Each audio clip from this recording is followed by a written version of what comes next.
अस्सलामु अलैकुम वरहमतुल्लाहि वबरकातुहू। मेरे एजुकेशनल यूट्यूब चैनल ई गाइडेंस पर आप सभी का बहुत बहुत इस्तकबाल है। 10th standard Hindi Lokvani. आज जो हम लेसन पढ़ने जा रहे हैं उसका नाम है खोया हुआ आदमी। एक बहुत ही इंटरेस्टिंग लेसन जिसको कहा जा सकता है। मुझे पढ़ाने में मज़ा आएगा, इंशाल्लाह आप लोगों को सुनने में मज़ा आएगा। तो चलिए शुरुआत करते हैं आज के लेसन के लिए। उससे पहले आप लोगों से ये रिक्वेस्ट करना चाहूँगा कि आप लोगों ने अगर मेरे चैनल को सब्सक्राइब नहीं किया है तो अभी जाकर जो है चैनल को सब्सक्राइब कर ले और बेल आइकन को क्लिक कर ले, ताकि आने वाले वीडियोस के नोटिफिकेशन आप लोगों को सबसे पहले मिलते रहे। बहुत बहुत शुक्रिया। खोया हुआ आदमी। हमने अक्सर ये देखा है कि जो लेखक होता है वो समाज का आईना होता है, और लेखक अपने ग्रंथ में, अपनी किताबों में, अपने लेख में, अपने निबंध में, अपनी कविताओं में वो सारी चीज़ें लिखता है जो उसे समाज में होती हुई नज़र आती है। आज के दौर में हम देखते हैं कि जैसे ये आपको तस्वीर में नज़र आएगा, ये दंगों की तस्वीर आपको नज़र आएगी कि कहीं किसी की दुकान जला दी, कहीं किसी की हाथ गाड़ी जला दी, और पता नहीं कितना नुकसान हुआ इस दंगे में। एक और तस्वीर जिसमें जलती हुई गाड़ियों की तस्वीर आपको नज़र आएंगे। लोग पत्थरबाजी करते हुए आप लोगों को नज़र आएंगे। ये बहुत मर्तबा देखा गया है कि मुख्तलिफ़ मज़हब के नाम पर, किसी ज़ात के नाम पर, और पता नहीं किस किस नामों पर इंसान को आपस में कुछ लोग होते हैं जो लड़वाने की कोशिश करते हैं और नहीं चाहते कि इंसानियत खुश रहे। हमेशा किसी न किसी सूरत में इंसानियत को नुकसान पहुंचाने की कोशिश करते हैं, और अपनी पार्टी, अपना झंडा, अपना मज़हब और अपना सब कुछ, अपनी ज़ात, अपनी बिरादरी, अपनी अमीरी, अपनी गरीबी, हर जगह अपने आप को देखने की कोशिश की जाती है। इंसानियत के बारे में नहीं सोचा जाता। आज का हमारा ये जो लेसन है खोया हुआ आदमी, ये एक कहानी है, और इस कहानी के माध्यम से लेखक ने हमें क्या संदेश दिया है हम ज़रूर देखेंगे। हम देखते हैं हमारे समाज में मुख्तलिफ़ सियासी पार्टियों के लोग हमको नज़र आएंगे जो अपनी सियासी पार्टियों के लिए अपना खून तक बहा देते हैं। ऐसे लोग भी हमें इस हिंदुस्तान में नज़र आएंगे। हम लोग देखते हैं कि स्त्री पुरुष की असमानता है। कहीं औरतों को जो है वो मर्दों से कम समझा जाता है, या फिर उन्हें जो है वो मौके नहीं मिलते जो उन्हें वो मौके मिलना चाहिए। उसी के साथ साथ में हमने देखा है कि ज़ात के नाम पे, धर्म के नाम पे, और पता नहीं ऊंच नीच, गरीबी के नाम पर लोगों को एक दूसरे से जुदा करने की कोशिश की जाती है, लोगों को एक दूसरे से अलग करने की कोशिश की जाती है। मुसन्निफ़ ने जो है इन तमाम चीज़ों के ऊपर करारा वार किया है। आज की हमारी कहानी का जो मुख्य पात्र है, हमारा हीरो है, वो आप लोगों के सामने आपको नज़र आ रहा है। ये है हमारे हीरो, खोया हुआ आदमी इनका नाम है। और इन्होंने किस तरह से एक गांव में जाकर वहाँ पर जो ऊंच नीच, अमीरी गरीबी, धर्म जात पात के नाम पर जो विवाद चलते हैं उसको किस तरह से ख़त्म करने की कोशिश की है, आइए हम देखते हैं इस कहानी के ज़रिए। खोया हुआ आदमी, इस ज़बरदस्त कहानी को लिखा है श्री सुशांत सुप्रिया जी ने। आप लोगों के सामने उनकी तस्वीर भी नज़र आ रही है, आप देख सकते हैं उनकी तस्वीर। यह है सुशांत सुप्रिया जी। मैं परिचय देता चलता हूँ। आपका जन्म सन 1968 पटना बिहार में हुआ। आपके परिचय में है कि रचना धर्मिता सुशांत सुप्रिया जी के जीवन का अभिन्न अंग है। अब रचना धर्मिता अगर हम उर्दू में इसे कहें तो क्या कहेंगे कि तख्लीकी सलाहियत जो है वो आपके जीवन का अभिन्न अंग है, आपकी ज़िंदगी का कभी ना जुदा होने वाला हिस्सा है। आपकी रचनाएं जीवन की सच्चाइयों और विडंबनाओं का क्या अर्थ होता है? विडंबनाओं का अर्थ होता है तंज। मतलब सच, आपकी जो रचनाएं हैं वो जीवन की सच्चाइयाँ और उन पर तंज का सीधे सीधे साक्षात्कार करवाती है। एक और शब्द है साक्षात्कार, मतलब मुलाकात करवाना, इंटरव्यू कराना, जिसको हम कह सकते हैं कि हमारे सामने लाकर उन्हें खड़ा करती है समाज की सच्चाइयों को और उनके तंज को। आपने हिंदी के अतिरिक्त अंग्रेज़ी और पंजाबी में भी लेखन कार्य किया है। आपकी लगभग 500 रचनाएं विविध प्रतिष्ठित पत्र पत्रिकाओं में प्रकाशित हुई है। 500 से ज़ायद रचनाएं आप लिख चुके हैं। आप मुख्तलिफ़ कहानियाँ हो, चाहे वो कोई लेख हो, आप लिख चुके हैं। और प्रतिष्ठित पत्र पत्रिकाओं में मतलब नामवर जो है वो रिसालों में आपने लिखा है। प्रमुख कृतियाँ आपकी एक बूंद यह भी कविता संग्रह है, हत्यारे तथा हे राम कथा संग्रह है, इन गांधीजी's कंट्री ये अंग्रेजी कविता संग्रह आदि। आपके जो है कविता संग्रह से पता चलता है और आपके जो लेखन कार्य से पता चलता है कि आप गांधीवादी विचारधारा से जो है वो प्रवृत्त थे और गांधीवादी विचारधारा जो है वो आपके लहू में बसती थी। आगे हम लोग जानेंगे गद्य संबंधी। प्रस्तुत वर्णनात्मक कहानी में खोया हुआ आदमी के माध्यम से लेखक ने समाज में व्याप्त ऊंच नीच, अमीर गरीब, जाति पाति आदि कुरीतियों को भुला देने के लिए प्रेरित किया है। अब वर्णनात्मक कहानी क्या होता है? वजाहती कहानी जिसको कहा जाता है। और एक और शब्द है व्याप्त। व्याप्त का अर्थ होता है राइज, मतलब खोया हुआ आदमी के ज़रिए जो है वो मुसन्निफ़ ने जो है समाज में राइज, ऊंच नीच, अमीर गरीब, जाति पाति आदि कुरीतियों का मतलब होता है बुरे रस्मों रिवाज, बुरे रस्मों रिवाज को भुला देने के लिए प्रेरित किया है। प्रेरित करना मतलब हौसला अफजाई करना, मतलब प्रेरित करना। इस कहानी से यह ज्ञात होता है कि अपने अच्छे कार्यों से कोई भी आदमी, पशु पक्षी, मानव सबसे आदर प्राप्त कर सकता है। यहाँ लेखक ने भी सभी को सौहार्द का मतलब होता है हमदर्दी, तो हमदर्दी से रहने का और सीख प्रदान की है और लोगों को अपनी ऊर्जा सकारात्मक काम में लगाने को कहा है। ऊर्जा का मतलब होता है ताकत, सकारात्मक काम। अब सकारात्मक काम क्या होगा? सकारात्मक कहते हैं मुस्बत, और काम होता है, तो सकारात्मक काम मतलब मुस्बत काम में जो है अपने आप को लगाने के लिए कहा है। लोग अपनी एनर्जी को पता नहीं कहाँ वेस्ट कर देते हैं। गांधी विचारधारा के हमारे लेखक चाहते हैं कि इंसान जो है वो अपनी ऊर्जा, अपनी ताकत जो है वो मुस्बत कामों में सर्व करे। चलिए, तो ये हो गया गद्य संबंधी। अब हम शुरुआत करते हैं आज के हमारे जो है इस लेसन के लिए और जानेंगे कि इस लेसन के ज़रिए मुसन्निफ़ जो है हमें क्या संदेश देना चाहता है, लेखक हमें क्या बताना चाहता है। तो कहानी की शुरुआत होती है। कई वर्षों की बात है। एक पुराना गांव था। एक आदमी न जाने कहाँ से भटकता हुआ दूर दराज के उस गांव में आ पहुंचा था। गांव के कुत्तों ने जब चिथड़ों में लिपटे उस अजीब आदमी को देखा तो उन्हें वह कोई पागल लगा। चिथड़ों का क्या मतलब होता है? फटा पुराना कपड़ा। तो फटे पुराने कपड़े में था। जब उसे देखा तो गांव वालों को ऐसा लगा कि पता नहीं ये कोई पागल तो नहीं आ गया है, इस तरह से महसूस होने लगा। वे उस पर बेतहाशा भूकने लगे। अब गांव वालों ने तो देखा, लेकिन गांव के कुत्तों ने जब देखा तो उस पर बेतहाशा भूकने लगे। बेतहाशा का मतलब होता है बहुत तेज़ी से, बहुत ज़ोर से भी हम कह सकते हैं। उस पर भूकने लगे कुत्ते। गांव के बच्चे खेल रहे थे। कुत्तों की देखा देखी गांव के बच्चे भी पूरी दोपहर उसे छेड़ते और तंग करते रहे। अब कुत्ते तो कर ही रहे थे, वो तो जानवर है, लेकिन कुत्तों की देखा देखी गांव के जो बच्चे हैं, छोटे बच्चे हैं, उन्होंने भी जो है वो इस आदमी को जो है वो तंग करना और उसे छेड़ना शुरू कर दिया। आश्चर्य की बात यह है, आश्चर्य का मतलब होता है अचंभा, मतलब ताज्जुब की बात यह थी कि वह आदमी उन बच्चों को कुछ बोल नहीं रहा था। मतलब ताज्जुब इस बात पे था कि वो आदमी कुछ भी बोल नहीं रहा था उन बच्चों को। हालांकि वो बच्चे उन्हें सता रहे थे, लेकिन वो आदमी कुछ भी बोलने को तैयार नहीं था। संयोग से किसी भले आदमी ने, मतलब इत्तेफाक से किसी भले आदमी ने गांव के बच्चों को उस पर पत्थर फेंकते हुए देख लिया। देखा कि गांव के बच्चे जो उस आदमी पर पत्थर फेंक रहे। जब वह भला आदमी उस आदमी के करीब गया तो उसके चेहरे पर मौजूद खोएपन के भाव के बावजूद उसे उसमें गरिमा के चिन्ह दिखे। जब वो आदमी करीब गया, वो भला आदमी जब करीब गया तो उसने देखा कि उस आदमी के चेहरे पर गरिमा मतलब गौरव, फ़ख्र के जो है चिन्ह, मतलब निशान नज़र आ रहे कि ये कोई अच्छा आदमी है, यह आदमी पागल नहीं हो सकता। उसने सोचा। गांव के उस आगंतुक एक शब्द आया है। आगंतुक यानी अचानक आने वाला, आगंतुक कहा जाता है। भले व्यक्ति ने उस आदमी से उसका नाम पता पूछा, पर वो कोई उत्तर नहीं दे सका। वह केवल इतना बोल पाया कि शायद मैं खो गया हूँ। यह सुनते ही गांव के उस भले व्यक्ति ने निश्चय किया, उसने इरादा किया उस भले व्यक्ति ने, कि वे सब उसे खोया हुआ आदमी कहकर बुलाएंगे। अब सब ने तय कर लिया कि हम इस आदमी को जो है वो खोया हुआ आदमी कहकर जो है बुलाने वाले। हमारे हीरो को कहा गया कि खोया हुआ आदमी है। आगे बढ़ते।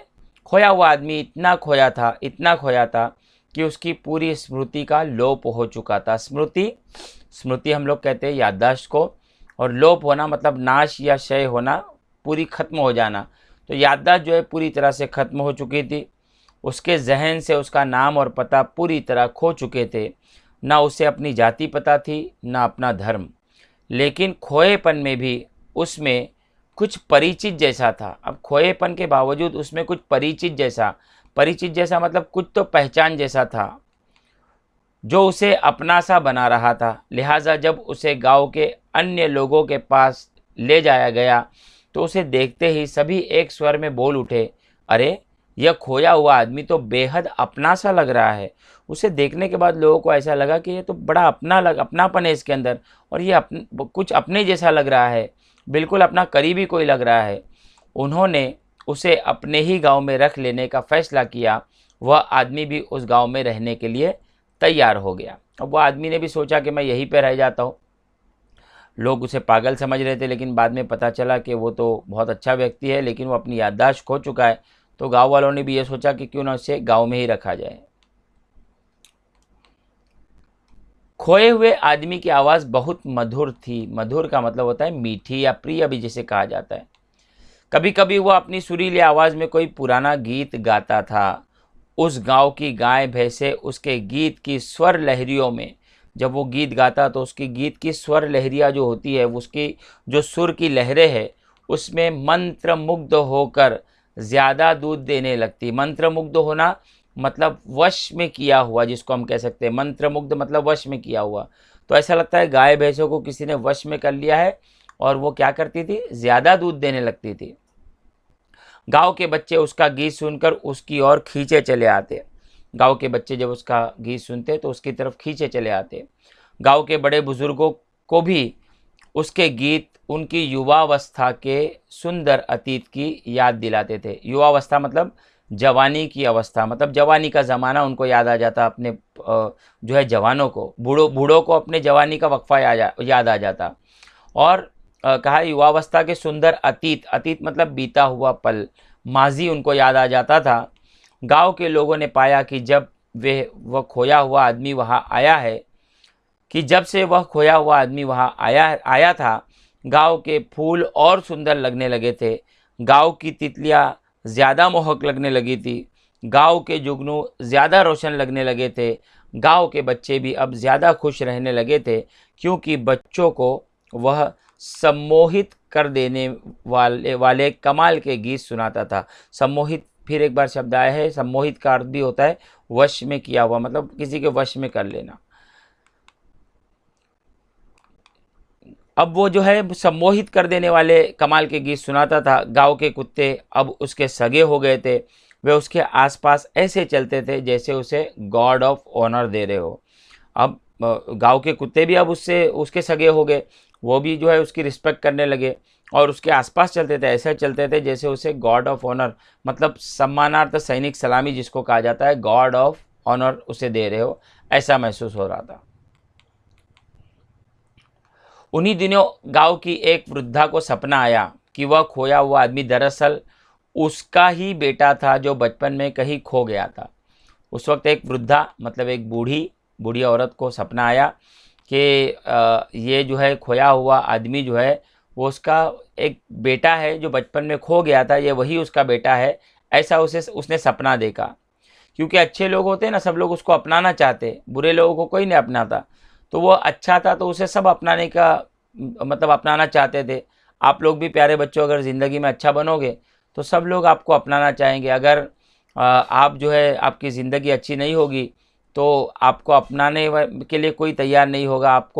आपको कोई मोहब्बत करने वाला नहीं मिलेगा, आपको कोई प्यार करने वाला नहीं मिलेगा। तो वो वृद्धा जो है उसने सपने में देखा कि ये वही उसका बेटा है खोया हुआ, वो उसे अपना बनाना चाहती थी।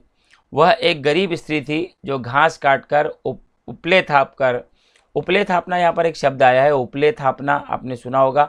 गांव में आपने देखा होगा कि गोबर को हाथ का आकार देते, मतलब गोबर को ऐसा हाथ का आकार देकर जो है उसे धूप में सुखाया जाता है, उसे कहते हैं उपले थापना।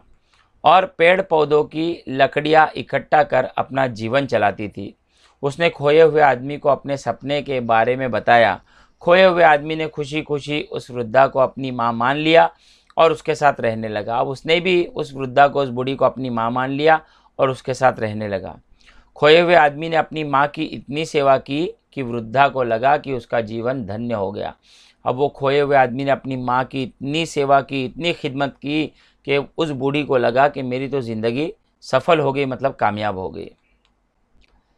धीरे धीरे गांव को खोए हुए आदमी के कई गुणों के बारे में पता चलने लगा।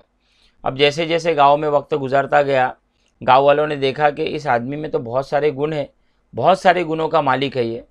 वह पशु पक्षियों से बातें करता हुआ प्रतीत होता था। ऐसा लगता था कि वो चरिंद परिंद से बातें कर रहा है, मतलब परिंदों से बातें कर रहा है, वो जानवरों से बातें कर रहा है। लगता था जैसे वो पशु पक्षियों की भाषा जानता हो, वो जानवरों की और परिंदों की जो है वो भाषा, मतलब उनकी ज़बान जानता हो कि वो क्या बोलते हैं, कब बोलते हैं, कैसे बोलते हैं। वह आंधी तूफान, चक्रवात आने, ओले पड़ने या टिड्डियों के हमले के बारे में गांव वालों को पहले ही आगाह कर देता। अब चक्रवात, आंधी तूफान तो आपने सुना है। चक्रवात वो होता है जिसमें चक्कर के साथ में चक्कर खाती तेज़ हवा चलती है, जिसको बवंडर भी कहा जाता है। तो ये होता है चक्रवात। एक यहाँ पर शब्द आया है टिड्डियों। ये टिड्डियाँ क्या होती है? परदार, मतलब पर लेके हुए लाल रंग का कीड़ा होता है, जो ग्रुप में आते हैं और तकरीबन बहुत सारी फसलों को इनसे नुकसान पहुंचता है। तो टिड्डियाँ आपने सुना था, अभी तकरीबन 6 से 8 महीने कबल जो है वो टिड्डियों ने हमला कर दिया था। बहुत जगह महाराष्ट्र तक पहुंच चुकी थी, तो काफ़ी नुकसान पहुंचाती है खेतों को। आगाह कर देना, आगाह कर देता, ये एक मुहावरा है।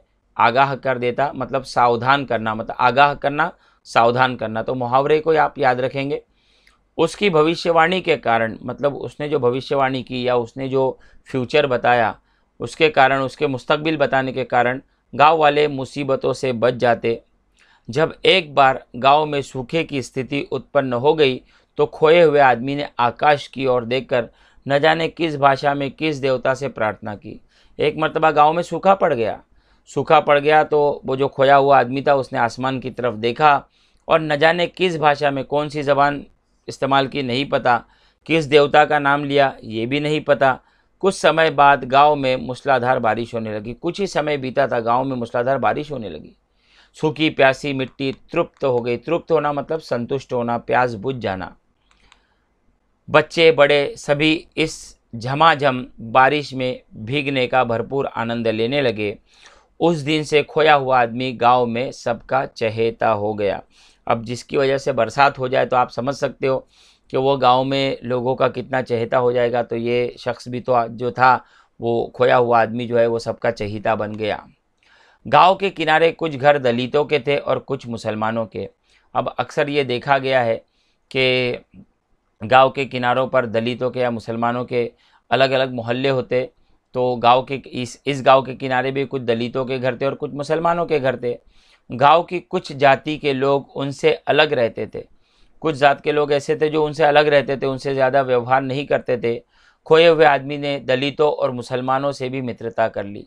अब ये आदमी इतना अच्छा था कि उसने दलितों से भी मित्रता कर ली और साथ में साथ मुसलमानों से भी मित्रता कर ली। वह दैनिक कामों में उनकी मदद करता। दैनिक का मतलब होता है रोज़ाना का, मतलब प्रतिदिन होने वाले या रोज़ होने वाले कामों में क्या करता था? उनकी मदद कर देता। उनके कर्तव्य समझाता, मतलब उनकी क्या जिम्मेदारियां है, ऐसे काम जिसे करना आवश्यक हो, उनकी जिम्मेदारियां क्या है ये उसे समझाता। उन्हें उनके अधिकारों के बारे में बताता। अधिकार मतलब हक, उनके हक के बारे में बताता था कि तुम्हारा हक क्या है। देखते ही देखते गांव के दलित अपने हक की मांग करने लगे। उधर गांव के बड़े बूढ़ों पर भी खोए हुए आदमी के समझाने का असर हुआ। धीरे धीरे दलितों का शोषण, जो दलितों का शोषण हुआ करता था, मतलब उन पर जुल्म हुआ करता था, वो क्या हो गया? बंद हो गया।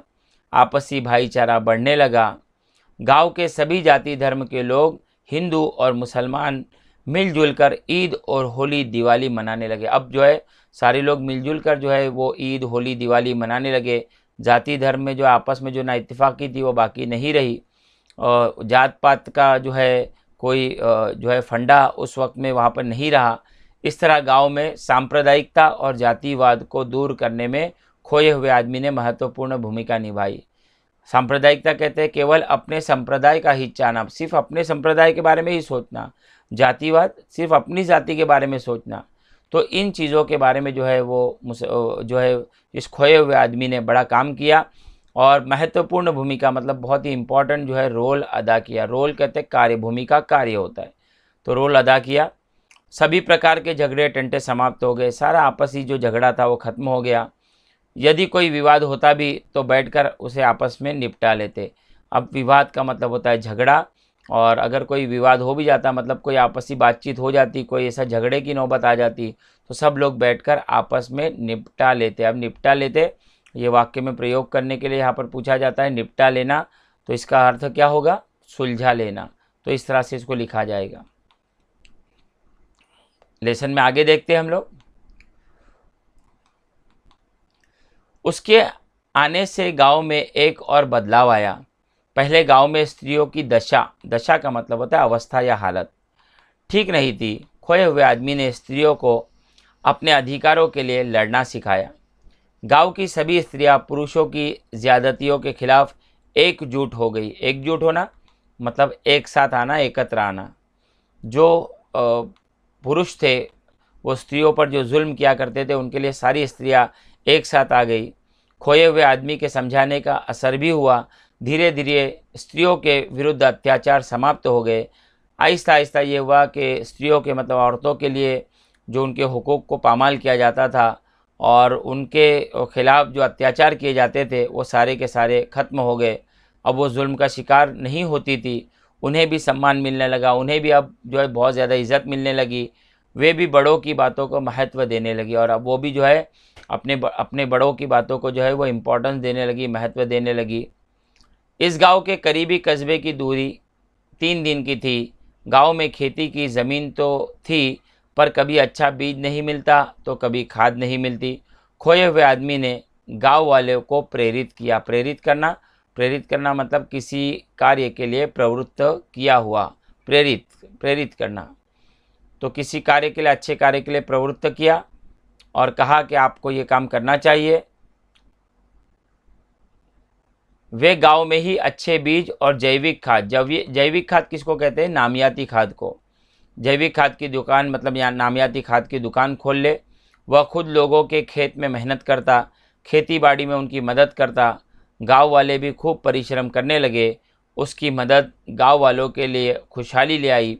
गांव का तालाब मछलियों से भर गया। गांव के पेड़ फलों से लद गए। खेतों में फसलें लहलहाने लगी। मौसम अच्छा बना रहा। गांव वालों ने इन सब का श्रेय खोए हुए आदमी को दिया। उन्हें लगा जैसे उसकी उपस्थिति में बरकत थी। अब यहाँ पे श्रेय एक लफ्ज़ आया, श्रेय का मतलब होता है यश। उसका यश जो है उस खोए हुए आदमी को दिया।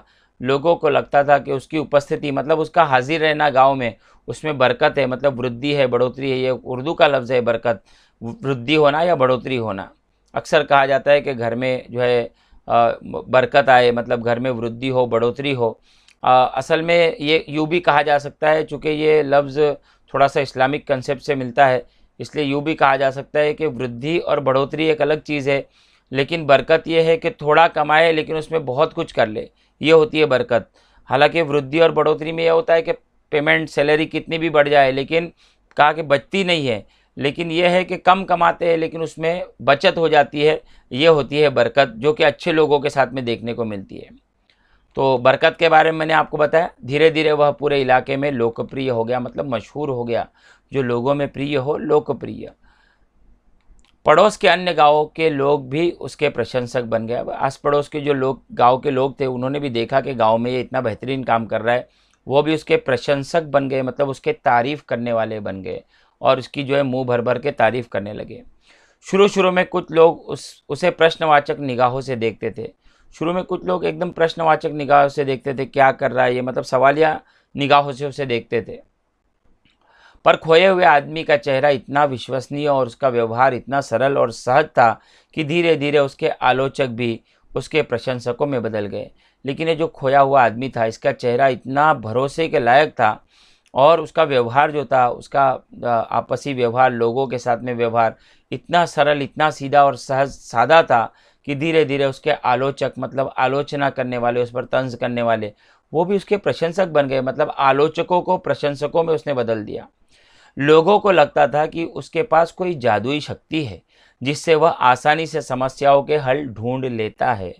लोगों को लगता था कि पता नहीं, इसके पास शायद कोई जादुई शक्ति है, जादुई ताकत है, जिससे वो अलग अलग समस्या, जो जो भी मुसीबतें आती है उनके फ़ौरन हल ढूंढ लेता है। हालांकि खोए हुए आदमी ने हमेशा इस बात का खंडन किया। खोया हुआ आदमी हमेशा कहता था कि ऐसा कुछ नहीं है, किसी बात को गलत बताना, कि मेरे पास कोई भी जादुई शक्ति नहीं है। वह हर सफलता मतलब हर कामयाबी का श्रेय जो है वो गांव वालों के कठिन परिश्रम का परिणाम बताता था। मतलब कहता था कि ये जो सफलता मिली है, जो कामयाबी मिली है, ये गांव वालों को जो मिली है, ये गांव वालों को इसलिए मिली है क्योंकि उन्होंने कठिन परिश्रम किया है, बहुत ज़्यादा मेहनत की है, ये उसी का परिणाम है, मतलब ये उसी का नतीजा है। वह लोगों से कहता, आप सबके पास भी वही शक्तियाँ है, खुद को पहचानो, अपनी ऊर्जा को रचनात्मक और सकारात्मक कामों में लगाओ। रचनात्मक और सकारात्मक काम क्या होते हैं कि तख्लीकी काम और मुस्बत काम, इनमें लगाओ अपने आप को, जुड़ो और जोड़ो। इस तरह खोए हुए आदमी ने इलाके के लोगों में नया विश्वास भर दिया, लोगों में नया जोश उत्साह आ गया। अब लोगों में नया विश्वास भी आ गया, मतलब एक भरोसा करने लगे अपने आप पे, और लोगों में नया जोश और उत्साह भी जोश को ही कहते, तो वो लोगों में पाया जाने लगा। लोग काफ़ी खुश थे। पर अंत में वह दिन भी आ पहुंचा। एक रात मौसम बेहद ख़राब हो गया। एक दिन पता नहीं क्या हो गया, एक ऐसा दिन आया जिस दिन मौसम जो है बहुत ख़राब हो गया। बादलों की भीषण गड़गड़ाहट, भीषण का मतलब होता है भयंकर, गड़गड़ाहट के साथ आकाश में बिजली कड़कड़ाने लगी। तभी कई सूर्यों के चौंधिया देने वाले प्रकाश ने रात में दिन का भ्रम उत्पन्न कर दिया। तभी जो है कई सूर्यों को चौंधिया देने वाला प्रकाश जो होता है वो रात में दिन का भ्रम उत्पन्न कर दिया। मतलब रात में भी ऐसा लगने लगा कि जैसे दिन हो गया है, मतलब बिजली की कड़कड़ाहट थी वो। फिर वज्रपात कहते बिजली की कड़क, मतलब बिजली का चमकना, और भयावह, जैसी भयावह गड़गड़ाहट। अब भयावह क्या होती है? डरावना। तो वज्रपात मतलब बिजली की कड़कड़ाहट जैसी जो है वो भयानक जो है गड़गड़ाहट के साथ गांव में कहीं बिजली गिरी। लोग अपने सांसों की धुकधुकी के बीच अपने अपने घरों में दुबके हुए थे। लोग अपने अपने घरों में दुबक कर रहे थे, मतलब छुपके रहे थे। सारी रात मौसम बौराया रहा, ऐसा लग रहा था मौसम पागल हो गया है। तो मौसम बौराना मतलब मौसम का पागल हो जाना। लोगों का कहना है कि उस रात गंधक की तेज़ गंध पूरे गांव में फैल गई थी और मकानों की खिड़कियों दरवाज़ों की झिर्रियों में से घुसकर यह सभी घरों में समा गई थी। उस दिन जो है गंधक की जो गंध होती है, मतलब बिजली के बार बार चमकने की वजह से गंधक की जो गंध है वो पूरे, मतलब उसकी जो बू है वो पूरे गांव में फैल गई थी और मकानों की खिड़कियों और दरवाज़ों की झिर्रियों में घुसकर ये सभी घरों में समा गई थी। बाद में पता चला कि यह शहर के कारखानों से गैस रिसाव एवं विस्फोट का दुष्परिणाम था। बाद में पता चला कि ये कुछ ऐसा हुआ था कि गांव के करीब में जो शहर था वो शहर के कारखानों से गैस का रिसाव हुआ था, मतलब गैस वहाँ से जो है लीक हुई थी, एवं विस्फोट व दुष्परिणाम, जिसको हम कहेंगे धमाके का बुरा नतीजा। विस्फोट का दुष्परिणाम, विस्फोट, धमाका, दुष्परिणाम, बुरा नतीजा था। सुबह जब मौसम साफ हुआ तब गांव वालों ने पाया कि वह खोया हुआ आदमी अब उनके बीच नहीं था, वह गायब हो चुका था। गांव वालों ने उसे बहुत ढूंढा पर उसका कोई पता नहीं चला। न जाने उसे ज़मीन खा गई थी या आसमान निगल गया था। ये एक मुहावरा है कि ज़मीन खा गई या ज़मीन निगल गई या आसमान खा गया, जिसका मतलब होता है लापता हो जाना। उसकी तलाश में आसपास के गाँवों में गए सभी लोग खाली हाथ लौट आए। गांव की गलियां उसके बिना सूनी लगने लगी। पशु पक्षी उसके बिना उदास हो गए। गांव के बच्चे उसके बिना बेचैन लगे। गांव के कुत्तों की आंखों में भी आंसू थे। मतलब आम इंसान तो जाने दो, कुत्तों की आंखों में भी जो है उस आदमी के जाने की वजह से आंखों में आंसू आ गए। दुखी गांव वालों ने खोए हुए आदमी की याद में उसकी एक मूर्ति बनाकर गांव के बीचों बीच स्थापित कर दी। स्थापित करना मतलब गांव के बीचों बीच उसकी जो है मूर्ति बनाकर जो है उसका निर्माण किया। पंचायत की सभी बैठकें अब इसी मूर्ति के पास हुआ करती थी। गांव में पंचायत थी और पंचायत की सारी जो मीटिंगें हुआ करती थी इसी मूर्ति के पास हुआ करती थी। गांव वालों ने प्रण लिया। प्रण लेना मतलब संकल्प करना, मतलब ये अहद करना कि वे उसे खोए हुए आदमी के दिखाए मार्ग पर चलेंगे, कि वे उस खोए हुए आदमी के जो है दिखाए हुए मार्ग पर, उसी रास्ते पर चलेंगे। आज भी यदि आप उस गांव में जाएंगे तो आपको उस खोए हुए आदमी की वहाँ स्थापित मूर्ति दिख जाएगी। आज भी अगर आप उस गांव में जाएंगे तो उस खोए हुए आदमी की स्थापित मूर्ति आपको वहाँ पर दिखेगी। आपको नज़र आएगा कि वो खोए हुए आदमी की जो है मूर्ति वहाँ पर मौजूद है। लेकिन आपको असली बात बताना तो मैं भूल ही गया। लेकिन असली बात क्या है, उसका असर क्या हुआ कि खोए हुए आदमी के गायब होने के कुछ समय बाद जब जनगणना अधिकारी जनगणना के काम से इस गांव में पहुंचे तो किसी को भी ना तो अपनी जाति याद थी ना अपना धर्म याद था। जब जनगणना मतलब मनुष्य गणन जिसको कहा जाता है, आबादी का गिनना या आबादी को काउंट करना, उसके लिए जो कि हर 10 साल में एक मर्तबा होती है। अब की जो जनगणना 2021 में, चूँकि अभी कोरोना का मसला चल रहा था, तो 2021 में इस साल जो है इसको पूरा किया जाएगा। काम से इस गांव में पहुंचे तो किसी को भी अपनी जाति याद थी ना अपना धर्म याद था। जब जनगणना वाले आए और वो फॉर्म भरने लगे तो देखा कि किसी को ना अपनी जात याद थी ना अपना धर्म याद था। धर्म और जाति के बारे में उनकी स्मृतियाँ, उनकी जो याददाश्त थी, उनकी जो यादें थी, वो खोए हुए आदमी के साथ ही जैसे सदा के लिए खो चुकी थी। खोया हुआ आदमी चले गया, साथ में इन तमाम गाँव वालों की यादों को लेकर चला गया। काश अपने गाँव शहर में भी हमें ऐसा खोया हुआ आदमी मिल जाता। काश, मुसन्निफ़ कहता है कि काश काश ऐसा होता कि हमारे गांव या शहर में कोई एक ऐसा आदमी होता जो खोया हुआ आदमी होता। जैसे उसने गांव में चेंजेस लाए, हमारे गांव में भी कोई चेंजेस लेकर आता। ये जो कहानी है पिता के नाम इस संग्रह से ली गई है। तो बहुत अच्छी कहानी है, एक ज़बरदस्त कहानी। आज के युग में हमारे भारत में हम देखते हैं कि मॉब लिंचिंग हो रहा है और कुछ हो रहा है। कोई मज़हब के लोग किसी मज़हब को जो है दबाने की कोशिश करते हैं। कहीं पर जो है आतंकवाद हमको नज़र आ रहा है, कहीं पर जो है अलग अलग किस्म के नक्सलवाद हमको नज़र आ रहा है, और पता नहीं क्या। अपनी ज़ात, अपना धर्म, इंसानियत को हम कहाँ भूल गए हैं। इस चीज़ को जो है मुसन्निफ़ ने याद किया है और इस चीज़ को जो अपनाने की कोशिश की है। इंसानियत ये अपने आप में एक बहुत बड़ी जो है दास्तान है, जिसको हमें हमेशा याद रखना बहुत ज़रूरी है। हर इंसान की जान बहुत ज़्यादा हमको प्यारी होनी चाहिए। आपस में प्यार, मोहब्बत, भाईचारा ये आपस में बना रहे। मैं इस लेसन के अख्ताम पर यही दुआ करूँगा कि अल्लाह ताला हमारे मुल्क, हमारे हिंदुस्तान, हमारे इस भारत देश में भी आपसी भाईचारा, आपसी मोहब्बत और आपस का प्यार जो है वो कायम रखे। ज़ात पात के झमेले में जो हम पड़े हुए हैं, हमें उनसे बाहर निकाले और अमीरी गरीबी के चक्कर से भी हम बाहर निकले और आपस में सारे जो है इंसान एक दूसरे से मोहब्बत करे, एक दूसरे से प्यार करे और अपना काम आगे करते रहे। उम्मीद है आपको ये लेसन पसंद आया होगा। लेसन पसंद आया है तो लाइक, शेयर, सब्सक्राइब कीजिए। आपने लेसन आखिर तक देखा, बहुत बहुत शुक्रिया। Thank you very much. Next lesson के साथ में फिर आपसे बहुत जल्द मुलाकात होगी। अस्सलामु अलैकुम व रहमतुल्लाहि व बरकातुहू।